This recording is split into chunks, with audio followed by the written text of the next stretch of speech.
We've got a 22-year-old pole sitter alongside a two-time Daytona prototype champion here at Thunderbolt Raceway. Let's go racing, and Ricky Taylor, the pole man, gets a good one, but look at Ganassi on the inside. Memo Rojas was forceful. He was, and he now flicks to the outside of Ricky Taylor. He's looking for the lead. They bang doors down in turn one. Awesome job by Memo Rojas to get that car up there from third place to second in just turn one. Fogarty had to give way there as they entered the chicane area. We knew we were going to be in for an exciting race today. Why? I've never heard so many of these top Daytona prototype teams saying, we can win today. And speaking of pole, it's been snatched away from John Edwards to his former team. Speed Source principal Sylvain Tremblay leads the way. Sylvain Tremblay in the Mazda, now remember, has won the last 2 years in a row here. See if the car works any better. But David, your pace is really good. It's right there with the leaders.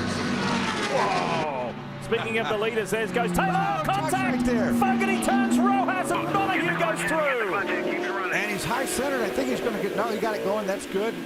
Won't bring out the caution this way. These guys have history. Don't worry about it. And Fogarty had a good run on him. He gets down the inside. You see it's pretty bumpy there, and then he's down in the dust there up on the curb. Really, it was a pretty optimistic move by the 99 car, trying to take advantage of the traffic that was coming up. Here we see it. Memo hard on the power, down inside the GT cars. He's not going to expect Fogarty to look for an opening there that isn't there, Dorsey. Haven't seen anything.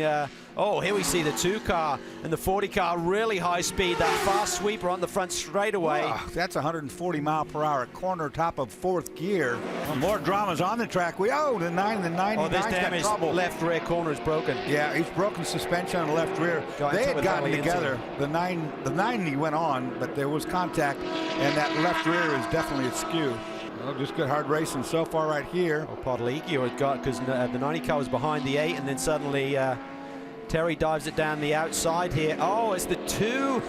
And the 9 get turned around as pop-off there. Wow, the 90 had nothing to do with it. Take a look now. Memo Rojas gets on the throttle early, gets inside Ricky right here, and Ricky's not going to do anything. He knows he's there. This is heartbreak. No fire under the hood. Got nothing? New GT leader is Lee Keane, the defending series champion. He's being hunted down by the 88 of Jordan Taylor. Now Lee has inherited the race lead courtesy of the problems with the 70 and the stop by the 57. Look at this. Pruitt's fighting back. He doesn't like hanging around in 3rd. And that's exactly the same position where he had Ricky Taylor. Left rear corner may be damaged on Pruitt. Here we see the battle here through 9 and 10. Pruitt around the outside. Now they get contact. That's going to spin.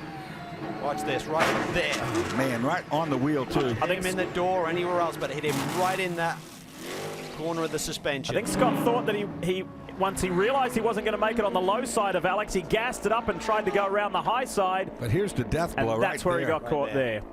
You join us just seconds after the restart with Ryan Dial in the Starworks Ford leading the way. It's another Ford-powered Riley in second with Oz Negri Jr. These were the 2 cars, drivers and teams going at it at the Rolex 24 at Daytona for those magical Rolex wristwatches. And it was that car there that won the big one at the beginning of this Grand Am season. The Daytona prototype field will come together.